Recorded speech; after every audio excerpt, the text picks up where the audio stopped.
why is it when I have the intention like me, but then in the moment I'm like, bam, right then. You tell us. Resistance. I drop my resistance. Me. You're not calling on me. You're not calling on me. You're not calling on me. You're not calling on me. You're not calling on me. And when you don't care for calling on you, then then that vibration isn't active, and then the vibration that was active, that you're no longer trampling with your doubt, causes you to seem like the logical choice. Got it. Thank you. The entire world is revolving around you just like that. It's counterintuitive to you at this point, but it won't be for long. The more you effort, the more you are holding yourself in a vibration that doesn't let what you want come. Because you've already identified it's big and it's hard. And therefore I must try. And the very trying holds you in resistance to the ease that is natural. Let me shift it, if you'll allow. I am the happiest I've ever been in my life, and it's because the teachings that you have taught me, and I have learned to live them. I've learned to live them unapologetically in my life, that even at work, like, whoa, reality does not touch me, like this is the magic that I'm in.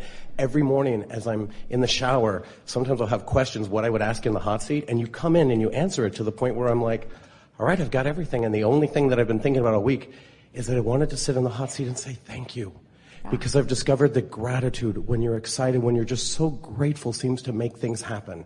And the more I can get grateful for something and get excited for things that I haven't seen yet, but I'm just so excited as if it's already here, it seems to come. Because that vibration of appreciation, that's an emotion that you can get too easily. And so we have a question for you.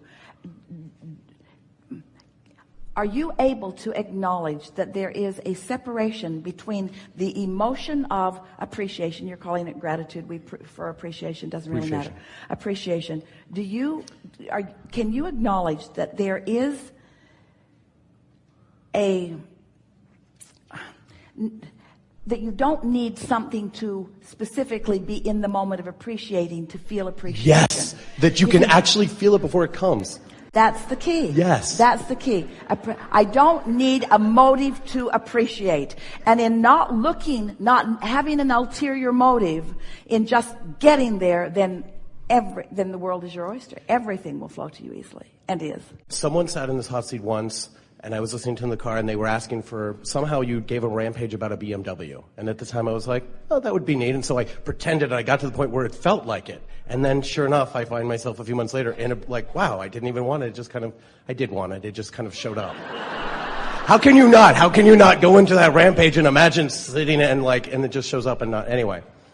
Well, it's a lovely thing. And this is what's beginning to happen to you more and more, to a lot of you, where a manifestation happens that it doesn't, and it didn't feel like you were trying very hard. It didn't feel like you said, I don't think I even wanted it. And the reason that it felt like you didn't want it is because you associate wanting with the stress of yearning for something. Yeah. Where when you find that pure alignment, then the universe just begins yielding to you shovels full of manifestations that have been in your vortex for a while.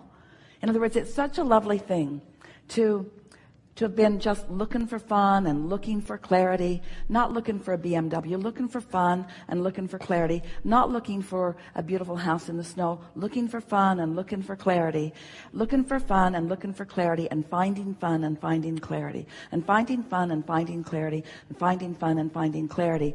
And then things begin manifesting in your experience effortlessly, because you finally are experiencing the power of the leverage of alignment. You see, that's why we've been explaining to you that you've been sifting and sorting and asking and putting it in your vortex, and it's been culminating there, it's been gathering, it's prepared itself for you being ready for it. It's better now than it was when you first put it there, because you put other things in there with it that all morphed together. And so your vortex, your vibrational reality, is ready to burst onto the scene in the moment that you vibrationally stop disallowing it. So this is the piece. This is another key that this gathering will help you hear in a very strong way. Humans often think that if they've got their sights on something, that they must find a way to think about that, think about that, think about that, think about that, think about that, think about that, and rein it in like a fish on a line. It's not like that at all. It's that once you've set your sights on it and it's in your vortex, now your work is to chill.